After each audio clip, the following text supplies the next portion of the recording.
All right, let's see. All right. Well, that went a lot faster than it normally does. We're apparently live already.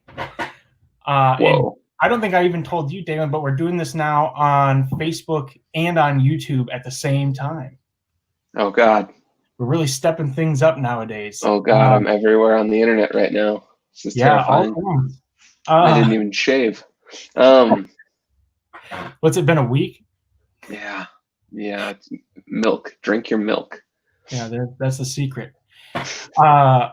Well, for everybody jumping on now, welcome to another one of our live streams. For those who don't know, this also gets repurposed as a podcast that you can find anywhere you listen to your podcasts. The podcast is called Behind the Boost, so feel free to look us up. We're on Spotify, if that's what Android people use these days, and Apple Podcasts and Pocket Casts and anywhere else you can possibly imagine. So feel free to check out the podcast if you haven't already. Again, it's called Behind the Boost, so that's where you can find that. I'm the host of the show named Charlie, as you can tell down here in the lower corner, and I'm joined today by Daelen again. Daelen, how you doing, man? Doing good. Keeping busy. Kind of just. I mean, as everyone still sees, we're still at home, so kind of. Yeah. Trying to deal with the new normal. Yeah, exactly. Well, let's talk about that a little bit. I don't suppose we need to wait a whole lot longer to kind of dive into things. I know one of the things I wanted to talk to you about today is kind of just the current state of the shop, kind of what's been going on there. I know, a lot of the times it's like, even on social media, it's like a lot of people are wondering, where their stuff is at. They're looking for updates and things like that. I mean, what can we necessarily say to that effect? I know this week alone and like end of last week, we made a huge hit in that, a huge dent. Yeah. So we've kind of touched on this in the past, and it's a good, bad problem to have, is that we are really, really busy. So, I mean, thanks to everyone watching and everyone ordering, that we just have a large amount of orders coming in. That's for the other people's products, so the stuff that we warehouse and ship, and also for our manufacturing side. Right.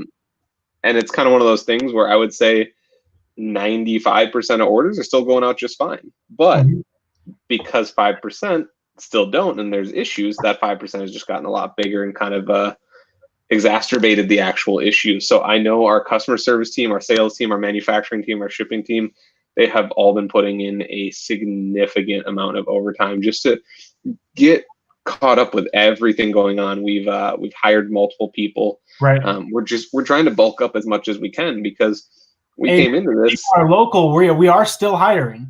Yeah, I think depending on the situation, I think for the most part, the customer service side and the sales side were pretty good. I think we are still kind of on the hunt for some more fabricators. So always looking for skilled fabricators.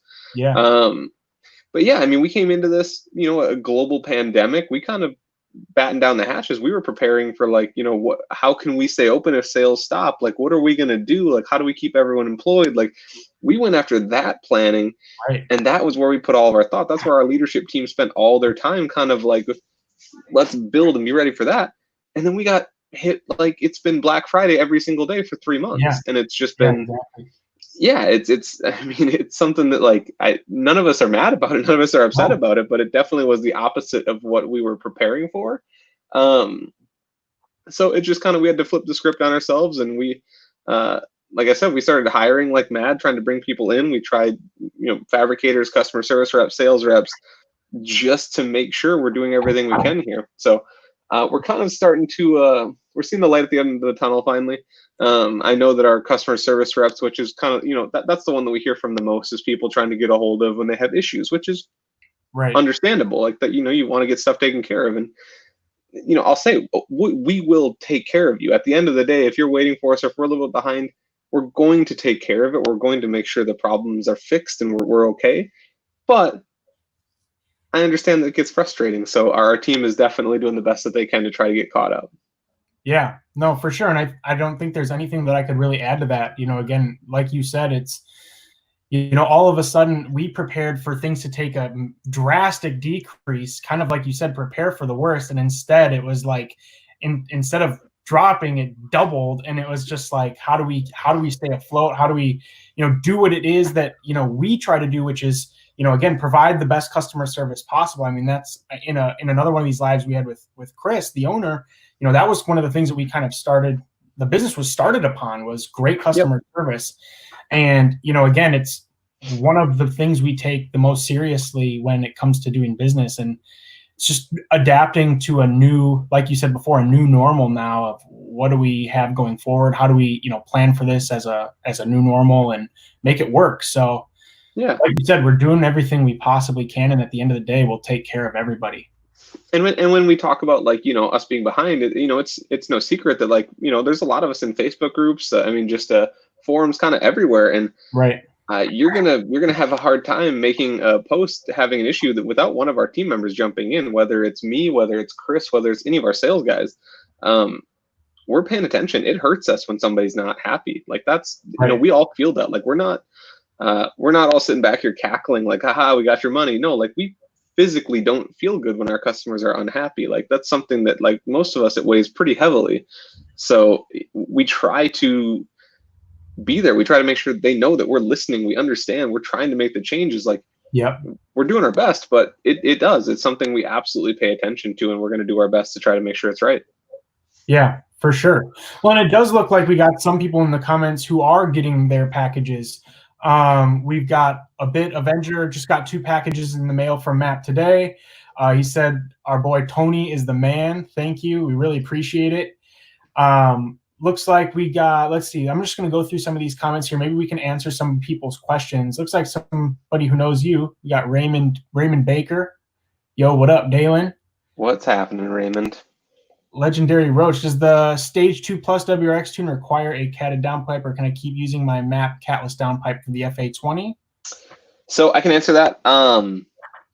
If you got the Stage 2 Plus tune when you ordered the downpipe, there are some that were optimized for the catless downpipes in the past when we were still servicing those. If it's the most recent one, you can use it.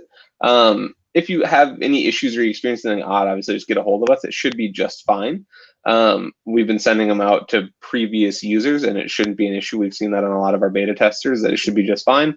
Obviously, the most recent ones are updated to work best with a catted downpipe, but there's not going to really be a big downside if you don't have one. Cool. Thank you for taking that one. Let's see. We got another question here from Raymond. Any new updates on 10th gen products, bro? I need something new. Ooh, yes, maybe, kind of, sort of. So we released the intercooler and intercooler piping finally. I just looked. Yeah. We are selling those like hotcakes. So that's going to be probably our most recent release. And I think the next one for the 10th gen Civic that's coming up is going to be the turbo kit soon. Obviously, me and Charlie have been talking about that a little bit. That's going to be kind of right now. We are kind of freezing any releases of products because we don't want to make people wait a long time for product releases. Right. Just because, like I said, we have a lot of work already in the building. Turbo kit's going to come up soon. I don't want to put an exact number to that just because we want to make sure we're in the right spot to do it. As for the last thing you want to do is release a product to people and then tell them, hey, yeah, we've got this available, but it's going to be 2 months before you can have it. Yeah, and we've definitely done that, and we've been in that spot, and we're trying to identify the things that kind of don't feel good for customers and target that. We released our coolant hose kit. It's a little while back, but that's another one that we stocked. It's a super easy install and kind of a easy add-on for not a lot of money, but it's one of the only ones that offers all 3 hoses. Most of them just replace 2 of them, so I would jump on that. That's like I think it's like it's sub $150. I want to say it's like $129 or $139, but that's a super bang for your buck addition on those cars. Sure. Next question we got from Goku Black. Why do you guys lag shipping on the moment? I think it's why are we slow to ship right now? And again, I can touched on that. Again, a lot of I can even go ahead. Go ahead. Well, I was gonna say it's honestly it's because we normally, let's say, I'm gonna pick out random numbers. So let's say normally if we say we ship out 400 packages a day, right now we're shipping out 800 to 1,000 packages a day. And we still have the same size staff in shipping. So those guys are just busting absolute butt to try to get stuff. Because like shipping is not just, we don't just take it off the shelf and drop it in a box for UPS. We have to actually go through, we have to package it nicely. We have to label it. We have to organize it and go out. So there's just a lot of time involved in that. And yeah, it's just a significant order increase is we're trying to keep up best we can. Yeah, and on top of that, I mean, depending on certain products, I mean, again, some manufacturers are backed up because, again, they're experiencing some of the same problems we are. And yeah, we're definitely in back order season on top of world pandemic. So like it definitely is like worst case scenario right now for some stuff, but we've been definitely upping inventory levels as much as we can on stuff that we feel we might have issues getting. So yeah. Yeah, it sounds like some of the other questions that we got are regarding Evo 10s. Are we going to be making more in-house Evo parts? The catch can is solid. That's one question we got here. Again, Goku Black, thanks for the comments, man. Appreciate it. I can say that we have more stuff happening, but can't say what. There's a lot of stuff in the works that we're going to be putting out there in regards to Evo things, not necessarily just parts, but also a lot of content. Stay tuned. This Sunday we'll have, or I believe it'll be Sunday, we'll have a pretty big release on Sunday for video stuff, some content stuff on our YouTube channel. So if you're looking for some Evo 10 stuff, stay tuned. I'm pretty excited about that as well. Let's see some other comments, some other people getting their parts. I can even touch on the Evo question. We'll give a little bit of a teaser for people paying out today. So want something we see. We had one in the past, and we get asked about a lot, and we kind of brought it back into rotation as a firewall heat shield. We made one for many years, and it needed some updating. So at one point we decided that we weren't going to sell it any longer, and there were plenty of options on the market. So that one we kind of brought back into rotation mid last year, I want to say, but we're kind of on the final stretch of that with took a whole different approach of making sure it was like super easy to install and that it covered everything we want. So Evo 10 firewall heat shield is something that we should be kind of I won't say soon, but not that far out. And then as always, we're working on our investment cast manifolds. And then let's see, do we have anything else?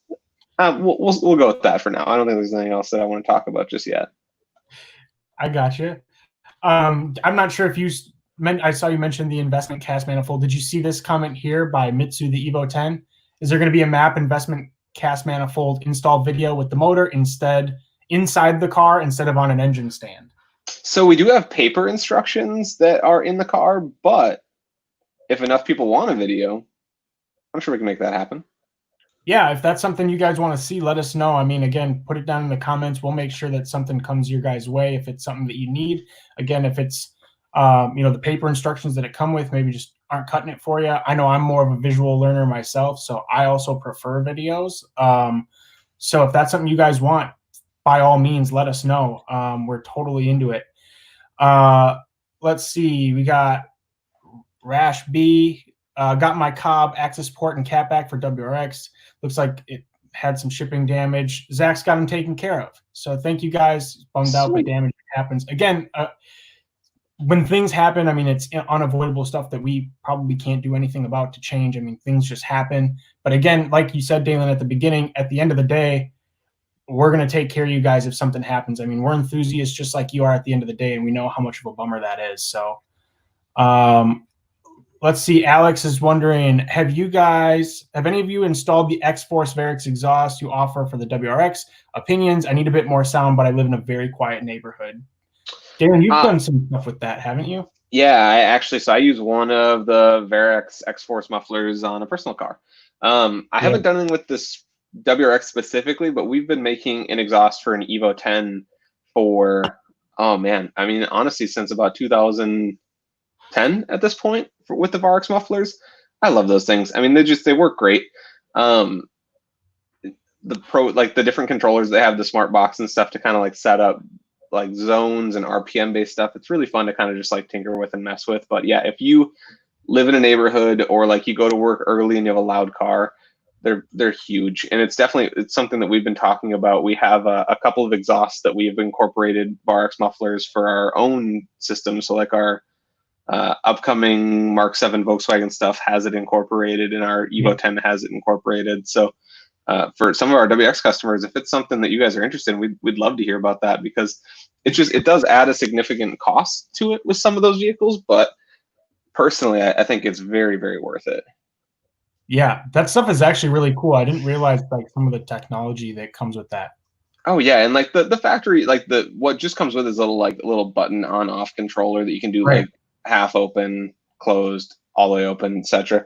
But the smart box is like they have a little phone to connect your app. Like Right. it's a little app to connect your phone, and it's definitely something to like nerd out on and kind of have a good time with. Yeah, and for people who don't necessarily know much about it, can you speak to how that works at all? I've only really talked about it a handful of times, Yeah. but that, So just like the muffler itself for the app. yeah, yeah, So it's the idea of like an electric cutout. So it's a yeah, muffler. They have a bunch of different muffler sizes, shapes, designs, that has an electronic valve built into it, and that valve can either be controlled via the remote that I talked about, and that comes standard with everything. So they have full catback systems, and they have just mufflers. We yeah, use their mufflers in some of our systems, and then they sell a couple of their own complete systems. With the smart box, which is like their it's basically like a Bluetooth Wi-Fi kit that you would connect to the normal controller, and then you download their app, and you can set it up via like geo zones. So you can set up, if you're within like 1 mile of your house, it'll close all the way automatically. yeah, If you're in a certain RPM range or a certain speed, because it plugs into OBD2 and can like tell what the car is doing, you can yeah, like fine tune how open or closed the muffler is depending on like throttle position, RPM. Like yeah, it's yeah, and like for my Z is super loud. I mean, I think we were just talking about this recently, that like yeah, it's just loud. Like it's got big headers, it's got a big exhaust, and I used to feel really bad driving it to work in the morning because like I have a bunch of like elderly neighbors, and if I leave at like 6:30 in the morning, I start that car, it like rattles things off yeah, the walls. So right, like I installed that because I wanted to enjoy driving the car in the morning more and not like feel bad and like let it warm up instead of just like immediately putting it in first and trying to like coast out of trying my to get out neighborhood. of it. Yeah, Yeah, and like because like, I don't want to drive fast because it's cold, but I don't want to drive slow because it's loud. And that muffler made a huge difference for me. It was definitely money well spent for me. yeah. Yeah, no, they're pretty cool. I was definitely the first time that I heard that like the Bluetooth and like it knowing where you're at based on like Oh geolocation yeah, like that. oh Like yeah. even It was definitely like yeah, it was definitely like just their engineers wanted to do something kind of fun. And yeah, I will answer Circle's question. No, I'm not using it as a COVID mask, unfortunately. yeah. The question is if he's using his beard for a mask. It's just not comfortable, honestly. Yeah, no kidding. All right, let's see what some of these other questions are. Alex just got a WRX access port, and the E30 tune is amazing. You guys rock. Appreciate it, Alex. Let's see. When's the next time y'all doing runs in the SI? I don't have an answer to that, unfortunately. That's all Um, right. we've been doing a lot of other stuff. The car's not disappeared. It's still there. We're still working on it. Lots of little stuff happening. Yeah, just gotta kind of take breaks sometimes. We spent a lot of time on it this winter for like development work to finish up products. Yeah, And we had some plans for it, but obviously with most of the racetrack closing down for a while, kind of got pulled off to the side a little bit. But we'll see. We'll right. see what happens. Kind of come later this summer. Yeah, definitely. Looks like Jeff, who's somebody who also applied earlier. We saw he applied and he's waiting to hear back. He's curious to know how our engine program's coming along. Oh man, for which vehicle or just engine program in general? I don't know. Let's say in general right now. Oh man, those guys are going crazy. We normally have shelf stock of about 10 different engines, Yeah, and we don't have any right now. We're building a lot to keep kind of on the shelves, but those guys recently over the past 6 months we upgraded some machinery, so we have like a CNC hone from Rottler. I'll get it right someday. it's all So good. we invested in some machinery to kind of step our game up a little bit, and those guys are just doing an absolute crazy job. But we're selling engines left and right. We've got 4B11s and 4G63s just flying off the shelves. Yeah, Um, if you're actually subscribed to our YouTube channel, we do have another video coming out on, I want to say Friday, where I actually get to go and do some work in the engine room. And I kind of learned some different things about, breaking down and building engines and stuff like that. So if you're into it and kind of getting more of a behind the scenes look of our engine department and kind of how that stuff works, that should be coming out. I believe it's going to be on Friday. Can't necessarily confirm the time. I'd want to say like something around 4 or 5 o'clock in the afternoon. So if you're not, make sure you subscribe to the YouTube channel so you can see those videos. Let's see what else we got down in here. Jack asked about the oil pan for the Evo 10. I was gonna keep my mouth shut, but yeah, we're working on that. I actually just got some updates on it yesterday, 2 days ago. It's just it's a long process. It's casting work is definitely time consuming and a lot of work to get right. So we made a pretty good amount of changes to the V2 of that pan. So I'm really excited, but it's coming along, it's chugging along. Once again, I don't want to put a date to it, but just because there's a lot happening. But yeah, it's sooner rather than later, hopefully, on that one. Yeah. Here's a good one again from Goku Black. And I think I can address this one, but do you guys have a lot of parts in stock at the warehouse? For example, a Sheepy intercooler, is that something you have to reach out to Sheepy to get shipped out to the customer, etc.? We could talk about like each specific part, till the end of time, realistically, but I think the best way to find out if like we have a specific part in stock would be to just check on the website. And if we've got it listed and like the status of it is currently saying like in stock, ready to ship, then obviously I would assume that it's something that's more in stock and ready to ship. Whereas if it's something that's on back order or something that takes a little while to build, or we build it to order or something along those lines, we do our best to properly convey those expectations again on the product listings themselves. So if you're looking for a specific intercooler, the best thing to do would be to just check the product listing and see. And if you do have additional questions, what's the easiest way for them to ask somebody about a specific product, Daelen? Right now, phone call. Calling the sales staff is definitely the fastest way. The 1-888 MAPerformance. Okay. That's gonna be the best way to get a hold of somebody and ask for stuff right now. Email is also a solid option if that's what you're looking for. Yeah, the Sheepy stuff and things like that, a lot of those, like some of the little more boutique items or some of the ones that have a lot of options, we don't stock right now. But yeah, we do have a lot of stuff in stock. So you pick one specific item that we might not have in stock, but we do stock a lot of parts, especially for the Evo 10. Yeah. Yeah, and oddly enough, like we have a Sheepy intercooler in the background of this picture that's on the screen right now. Let's see. So we got a question. Anything for the Fiesta ST platform? And I know that we've also had a follow-up question to that I've seen a few people ask about, which is any big sales. I can speak to the sales if you maybe want to talk to the Fiesta ST. I can say that as far as the sales go, if you guys, I'm assuming that if you're watching this, you obviously follow us on Facebook or something along those lines. Make sure that you kind of turn on those notifications. We also have an email list where if you're curious about getting constant updates on sales so that you don't miss when the best time is to buy parts that you're looking for specifically, then make sure that you turn those notifications on or hit up the email list, because again, we don't try to send a bunch of like crappy emails. We know that like other car guys, we just want to know when we can save some money on car parts.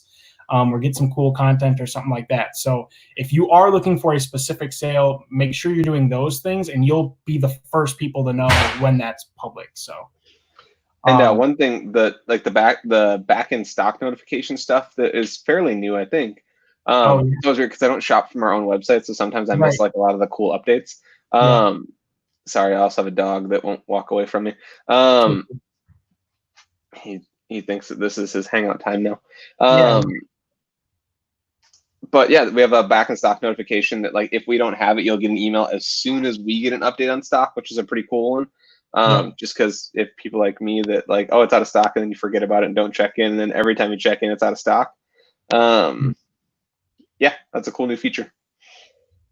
And then as far as the Fiesta ST stuff, a I'll be honest, the Fiesta ST has definitely been kind of lower down on our R&D development board right now. And not because we don't like the car, it's just that the market had a lot of people playing in it for a while and a lot of good parts out there, and we kind of made a lot of our standard stuff for it. We still get a lot of sales from those products. We still have a lot of people that are super happy with them. So there hasn't been a lot of updates or anything needed for the car yet, at least in in the world that we play with it. I'm always open to recommendations if people have specific needs that aren't being met. Let us know and we can kind of put that on the list. I mean, I have a whiteboard that's probably the size of most people's like bedroom walls filled with just product ideas. So I'm never hesitant to listen to somebody when they say that they have something that they need, and if it makes sense for us, we're absolutely excited and happy to jump on it. Yeah, and I think that's something, again, you and I were talking yesterday about how hard it is, or actually this morning, about how hard it is to just kind of keep your ear to every possible turn and event that's happening. That sometimes it's nice to have input from other sources, because again, it's so hard to just like constantly pay attention to every platform all the time, especially when you kind of have like your set ones that you kind of know well. It's easy to stick around that stuff. But again, when you have input from other sources, people who are watching, the Fiesta ST platform day in and day out, it's cool to hear from people like that and to let us know, maybe we're missing something. Yeah, and that's a huge part of my job, is literally to do just that all day. Right. And I'm a member of like I think the last time I looked, there was like 1,182 Facebook groups. You sent me a list of just like a select handful, and it was like, oh yeah, that's just like the ones that we have an official capacity in, like that we have multiple. But like personally, I am in. I mean, I've been on Facebook since like the day it fucking was made. No, shouldn't cuss. The day it was made. Oops. Yeah, so I've been jumping into car groups for like anything and everything that we've ever been interested in, both personally and professionally. So it's I mean, I literally have an Excel document of just vehicles, parts of those vehicles, things to look at, that is a constant living document that has, and at this point, probably thousands of lines on it. So it's something that we're always listening to. We're always interested in. I can't promise that we're going to make everything that people bring to us. Like, it has to make sense for us. But no, we're definitely always interested to hear about that stuff. Yeah, and we had another question regarding the Evo 10 investment or cast investment manifold. He said, "What's the reason for the two studs for the upper far left and far right side? Is it fitment or extra security, or what? What is the reason for that?" And so Charlie might not even know what you're asking about there, but so I can touch on that. So on the Evo 10 investment cast exhaust manifold, part of the process of installing it is to remove the two upper outside studs. And there's multiple reasons for that. The big one, the main one, is that we wanted to keep the thickness of the manifold as uniform as possible in that area. And if we wanted to keep it with a stud and a nut, we would have to indent it right in that area. And since it's very close to the flange, that's like one of the most likely spots to crack. We just kind of made the call to go with that. We tried a bunch of different ways to not do that, because it is obviously the most inconvenient part of installing that thing. But just it's the best way to have a manifold that's going to last a long time. So yeah, it really was just done with strength, kind of in longevity in mind. Okay. I know that we've got a guy named Chris here in the chat on YouTube, and he's wondering what the best exhaust is for the Evo 10. Chris, my question to you would be, what your goals are with the car and kind of what your personal tastes are as far as like how loud it is and things like that. But we do have a Evo 10, our top Evo 10 exhaust video on our YouTube channel. So it looks like, since you are on our YouTube, if you after the live, if you head over just on our channel, it should only been posted within the last few months. But it's on there. You can see what we put as our top 5. It's got some links for you in the description. So that's where I would start, is if you're kind of wondering what the best one would be, I would start looking at that and kind of seeing the different options there. But I don't know, Daelen, do you have any other feedback? If you're looking for a single exhaust, I think MAPerformance makes a really solid one. Highly recommend. I've heard those guys do good work. Yeah. Yeah, those guys are really No affiliation though. Yeah, no, I like our single exhaust. It works really well. Yeah. Uh, yeah. So I really like that. If you like a twin exhaust or twin tip or dual exhaust or however you want to refer to it, I really like the HKS one. I mean, it's like for me, sound wise, one of the coolest sounding ones for a twin tip. I just don't like twin tip designs. So yeah, it's really, really, really like personal preference on that stuff. Any of the quality brands as far as like power goes, you're going to be about the same across the board. Right. Sound is just sound is the way to kind of go on that stuff. So like I would just spend your hours watching YouTube videos about which one you like better. Go to like any meet you can and just listen to people's. But yeah, I really liked our Varix one, and I like the HKS twin tip one. Yeah. I so like for me personally, I like the dual exit exhaust for the Evo 10, especially on people's cars that do like any kind of like wide body or anything like that. For the most part, those rear diffusers I think look best with a dual exit exhaust. But otherwise, I also really do like the single exit one. I love the one that we've put together. I actually think that one might be a route for me someday in the future, but we'll see. Victor asked about injectors and fuel pump for an Evo 9 of the FP Red. Injector depends on what exact injector wise depends on what exact fuel. Kind of same with the pump. If you're on E85, ID 1300s are probably going to be your best bet. ID 1050s will also work, but they'll be a little bit on the small side. As far as a pump goes, same thing. If you're on E85, I would do a Walbro 450 or 525 or any of those frame kind of fuel pumps. If you're on pump gas, something like a Aeromotive 340 or AEM 320 or 340 will work just fine. Perfect. Daelen, Corey Kirchner wants to know, are you making a special appearance up at the non-proving grounds proving grounds? I'm not, Corey. I'm sad. I'm not going to go up, but there's kind of there's a reason for that, and it's because and this is something I don't think we touched on too much, but because there's such a limited capacity of people allowed on the grounds, a lot of us, as far as like staff, kind of made the decision that I would rather have more drivers up there and more people that are like using their cars and having fun than like us go up there and take that spot. So no, I'm gonna hang out. I'm gonna stare at my old car and do some lawn work like a true old man this weekend. But yeah, we wanted to just make sure that the people that got to go up and like the people that were allowed to be on the grounds were people that, you know, were really they were allowed to drive and do all that kind of stuff. We didn't want to take up spots for that. So yeah, sadly, no. We debated to send a couple of people like from the media side of things up there to get some content and whatnot. And we for sure weren't going to go if there were enough racers to fill up that capacity. Yeah. And I know then we had heard earlier this week that there's a chance that there would be, you know, some potential openings, but we're just kind of waiting until the very last second to kind of make that call, because again, like, we don't want to be up there and take somebody's spot if they paid to be there to race. You know, that's ultimately what people are supposed to be there for. So probably not going to be up there either from any of the media side, but I guess time will tell. Yeah, it's exactly like the biggest thing is like we want to make sure the racers have a good time. Like, as much as I like to go up there and wander around and have fun in my car, I have a lot of chances to do that, and a lot of people don't get that. So I'd rather leave that for you. For Mr. Goku Black, he's got all the good questions today. Yeah, right.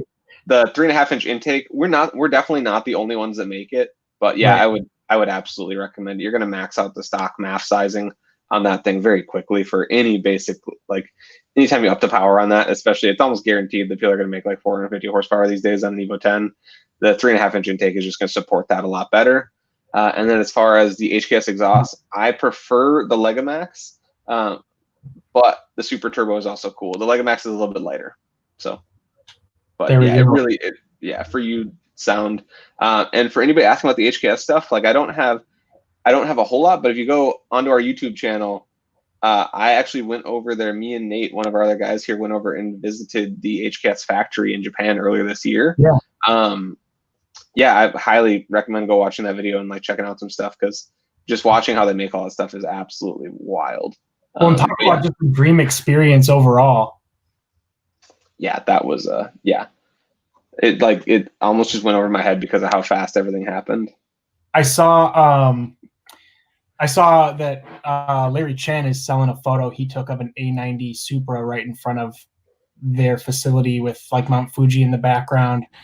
And I tell you what, that's like on my list of photos I'm going to actually purchase, because that's cool. Which one? So they had 3 cars there. They had the Knobs drift car, they had the Advan car, and then they had the white car. Which one?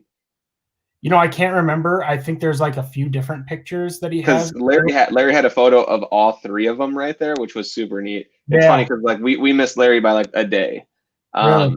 So he was there when they were unloading all the cars after Tokyo Auto Salon. They brought him back. We were there the day they were loading them up to take them away, to bring them to Tokyo Auto Salon. Got it. So I have one of the photos I have from my phone is the Advan car actually like right at the top of the hill. We're at the bottom of the hill and Mount Fuji's in the background. So I have like that exact photo you're talking about. That's just like, it's just so surreal. Like, yeah, it's just like, you just wouldn't, yeah. There's like no better setting or better car, like in my opinion, to depict like the current state of this industry. I love it. Yeah, and we got to, that whole place is just super cool. I'm not going to go into it because I can talk for hours, but that'd be a whole nother video. So it sounds like some people have a few more questions about the cutoff valve muffler thing, the Varex. Currently a California kid and don't want to get another visit to my neighborhood state referee. I totally hear you. We're not California. Well, you used to live in California, didn't you? I did, yeah. I didn't have the same experience as everybody else because I was not like legally a resident, so I just left my plates and everything in Minnesota and skated it that way. But yeah, no, I definitely have dealt with some of that stuff and have worked in this industry going on, oh my God, 15 years now. So like, very familiar with California and how unhappy they are with people modifying their cars.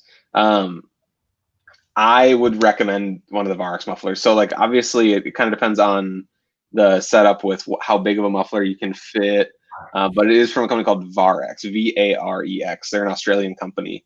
So Varex is I don't know if it's technically a sister company or a part of X-Force, which like if you follow anything in any off-road racing or drifting recently with like Vaughn Gittin Jr., X-Force has made a huge push back into the US. So we actually, it's kind of an interesting story, but we randomly found those guys in Australia in right around 2010, maybe a little bit earlier. And we actually used to drop ship single mufflers from Australia to our shop or to customers to build exhaust. Like I think we paid retail. I don't even think we had an account at the time. So I don't want to say we were the first people to ever bring it into the US, but I think we were one of the first to bring them into the US and make product with it. So we would ship them in like one at a time to make our Evo 10 exhaust systems with them. And then people loved them so much, we put them on the website and we would sell like, a couple a week or something, to a point where it finally became, giant stocking orders of these things. So we've been dealing with Varex for a very, very long time. And we love those guys. They're great people to deal with, great product. But yeah, if you hop on over to either our website or their website and just type in Varex muffler, you can kind of take a look at, they have multiple sizes. So they have like a, Canon style muffler, or they have like just a standard chamber muffler that you can put in the center of the exhaust. So yeah, there's a million different options depending on like where you want to fit it, how you want to fit it. They all work the same in the sense that they have a valve that opens and closes. Right. Yeah, I run the 4-inch like Canon style on mine, just because that's the only place it would fit. But yeah, I mean, I highly recommend them. I would, especially if you live in a neighborhood that's kind of like loud. It makes a huge difference. Yeah, I think the first time I ever actually heard of Varex was when Mighty Car Mods had an S15 and Moog put their exhaust on his S15, and that must have been like right around 2010. That makes sense. Yeah, I mean, they definitely around that time. So it's an electronic switch. So they have like a little, they have a couple options. They have the key fob. So it's just a little key fob that has a battery in it that looks like, a lock unlock key fob that has a, A and a B button. So it's all electronic. It has like a control box that you wire in that's super simple. You can either wire it into power somewhere or use like an add a fuse.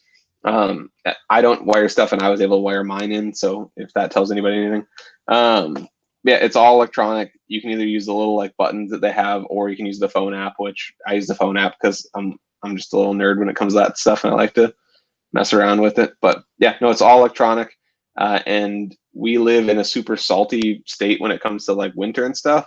Yeah. And we've had vehicles that have driven through some pretty harsh winters with them, and the motors have survived. So you can buy the motors separate if it ever fails on you. Like it's all serviceable and super easy to take apart. So I didn't know that. yeah, that's cool. Yeah, I think at one point we actually took one of them on one of our test cars, like 2011 or so, and we just kept packing it with snow and ice to see if we could get it to fail, and we could never get it to fail. So all right, fair enough. Circle wants to know, is Map getting the 400Z?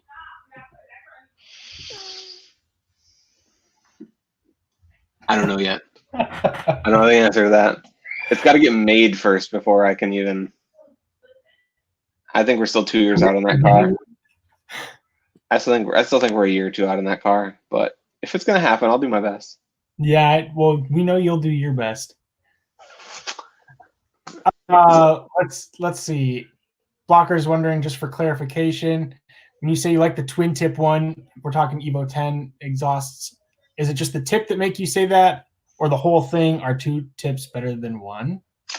So tip preference is definitely just personal.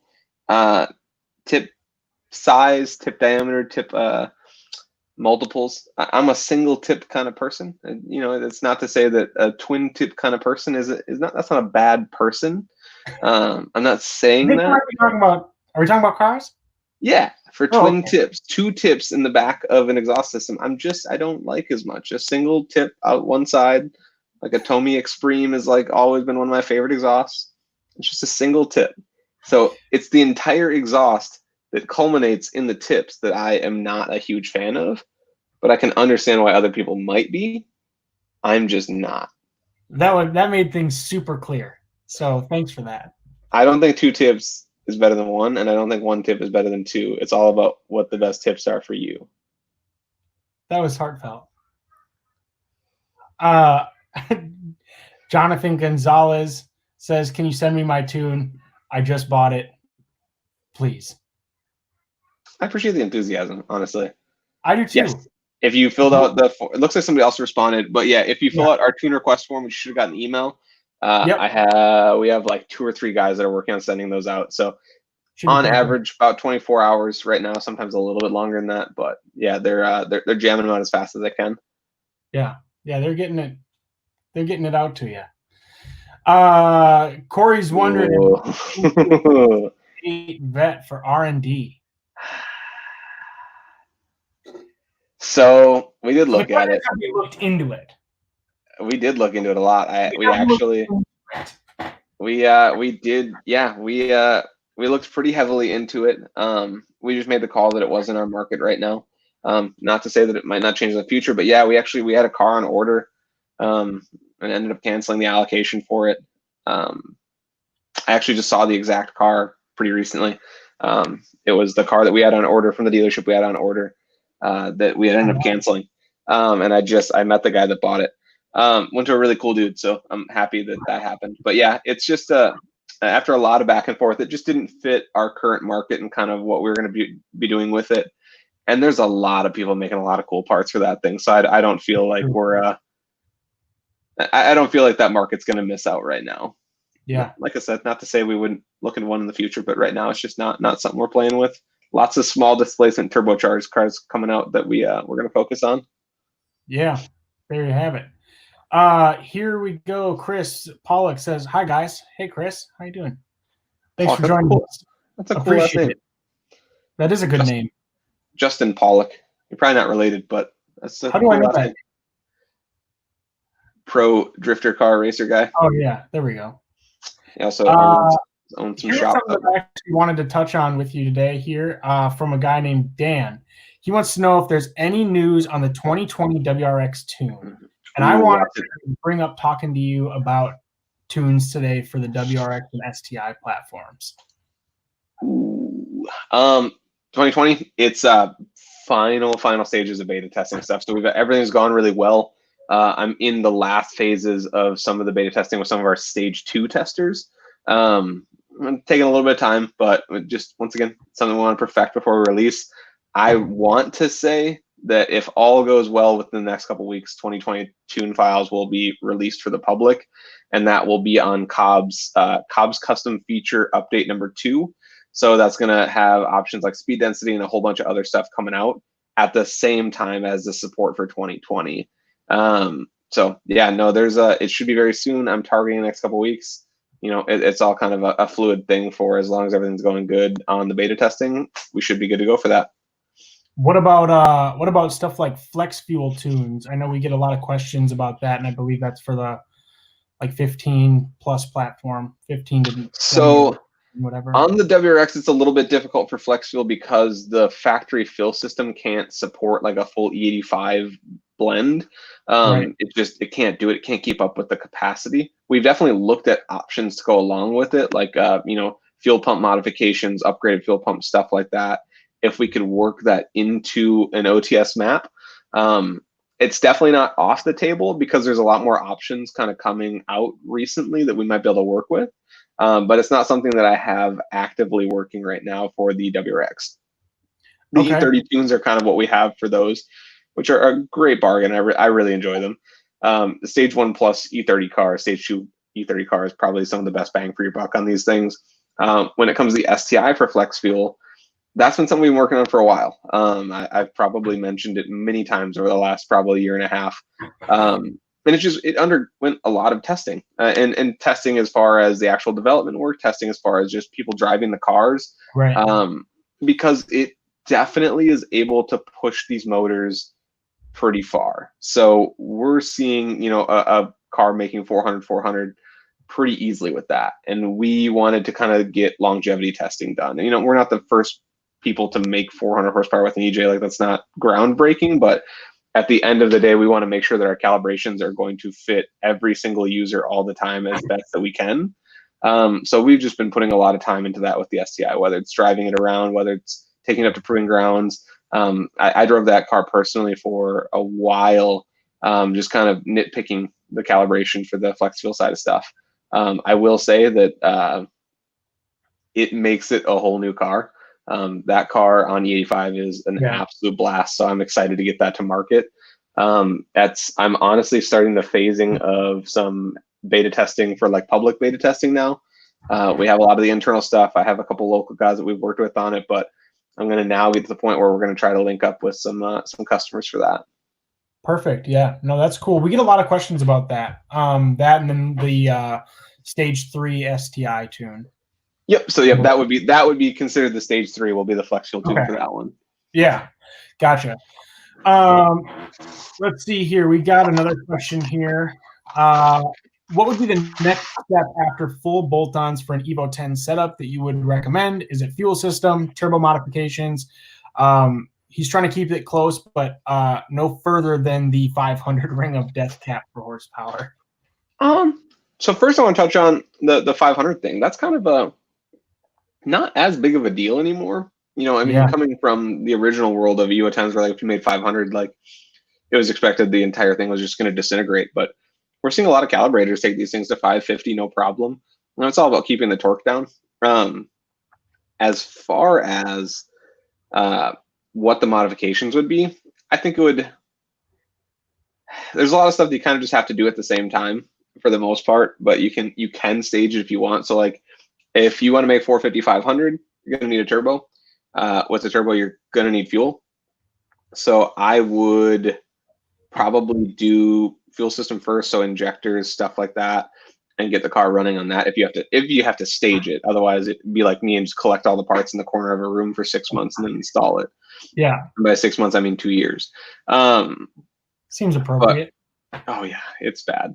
I think legally I'm a hoarder, but yeah, fuel system and then a bolt-on turbocharger. I'm a big fan of stock replacement style turbos. So whether it's a 18K, which is going to stretch for that power levels, or any of the FP turbos or any of the Garrett based units, it's just so simple. You pair that with either one of our tubular manifolds or our cast manifold. It's such a simple process to make 500 on these things that's the direction I would go.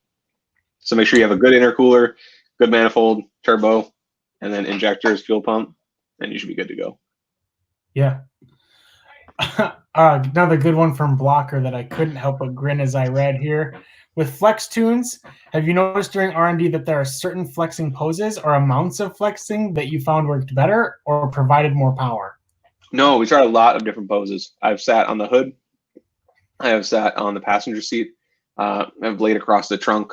We've had Tiny in multiple positions under the hood. On the wing.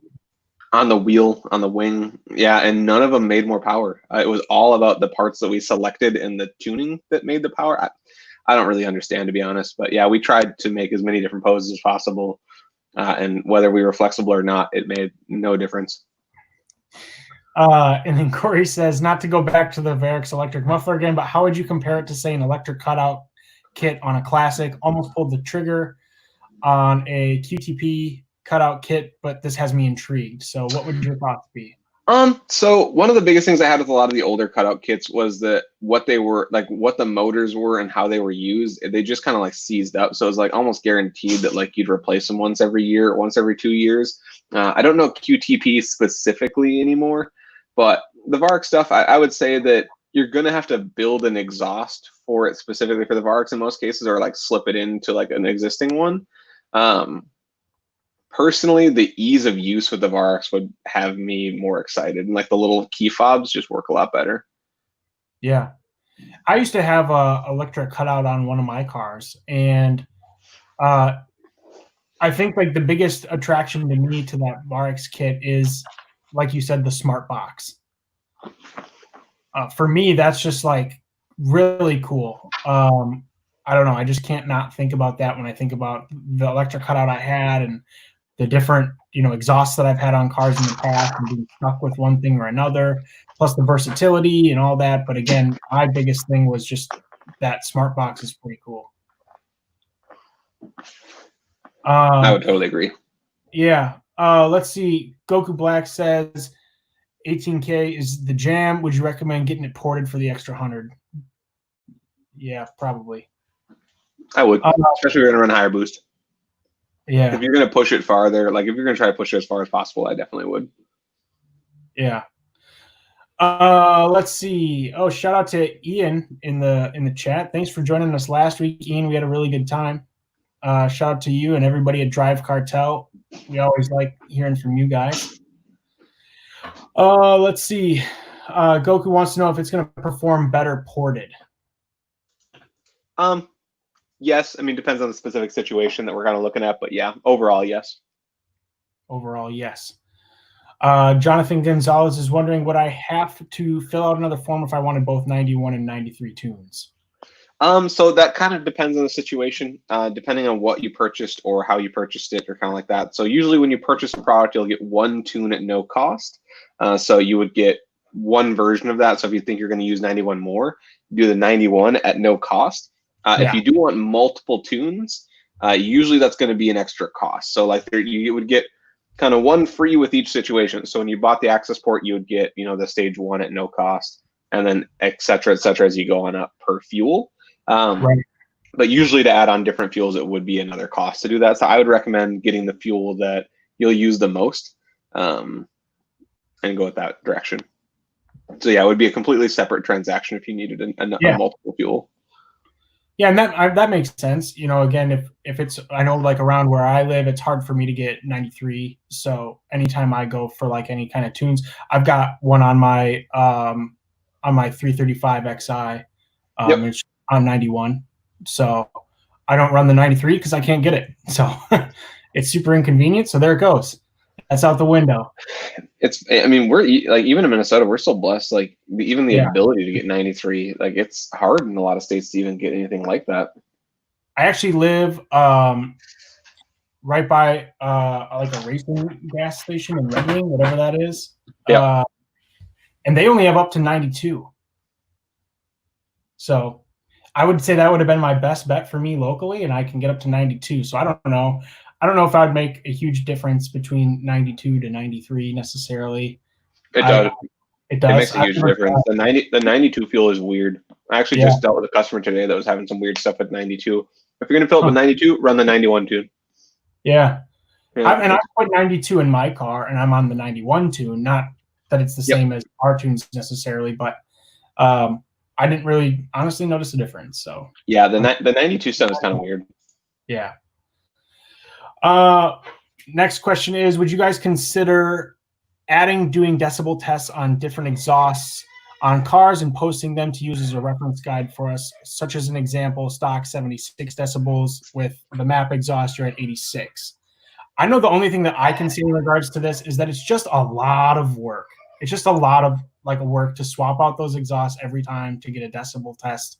If everybody thinks it's worth it, we're down to put in the work, but so I'll actually comment against Charlie a little bit on that one. Man. So we've actually done a bunch of this work on a lot of stuff, and we actually made before Charlie's time, and we actually made a decision to not publish a lot of that stuff, and it's a pretty specific reason, and it's because we don't want to be the reason why someone gets in trouble. So like whether how we do the testing or all of that stuff, there are very specific ways that it has to be done. And although I'm confident we can do it, I don't want to put out a number and say that, yeah, we're riding the line right at 99 decibels and the limit you can hit is 100.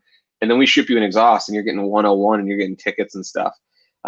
It's just not something that we feel comfortable giving the information and like having people lean on. Now, if it was like a really soft range that we could work with and say you're going to see between X and X, but then that doesn't bring as much value for what people are kind of looking for. So no, I totally get it. And it's actually something we've talked about a bunch, especially when, I can't remember the most recent proposition number, but the issue with California about a year and a half ago, we actually did a bunch of testing on some of our own exhausts on some stock vehicles. Oops, sorry, weird hiccup there. On some stock vehicles. And we just didn't go forward to publishing a lot of it because we just don't want to get somebody in trouble. That's really the biggest thing is we want to make sure that if people are basing decisions off of our information that we can back it 100%. And that's just not something that we can do. Yeah. Yeah. And I've again, that's a good point something I would have never thought of. I mean, obviously you guys went through the steps, but my thoughts were always, again, it's a lot of work. But again, if it's just not, again, of going to be accurate information necessarily, and that's a good point too. Another thing I did want to talk about, because I know we're running out of time here real quick, but we released the WRX headers. We've had a lot of people ask about a supporting header tune. How do you want to talk to that, I guess, necessarily? So we've actually, we did a lot of testing on that. And our stage 2 tune and stage 2 plus tunes work perfect with that header. These ECUs are so intelligent that all the little stuff kind of going on behind the scenes for it that needed any adaptations. So we did develop a tune for the header, and it's something that we've tossed around offering. But I just don't know if it's needed as much. So it's something that, if people are very interested in something specific for that, it's something we're absolutely interested in doing. But we just didn't want to add confusion and feel like customers had to get something else to make it work. So, I'm open to opinions on it, but I had kind of made the call to, it works perfectly fine with the stage 2 and stage 2 plus tunes. The vehicle gets almost everything out of it that it needs with those tunes.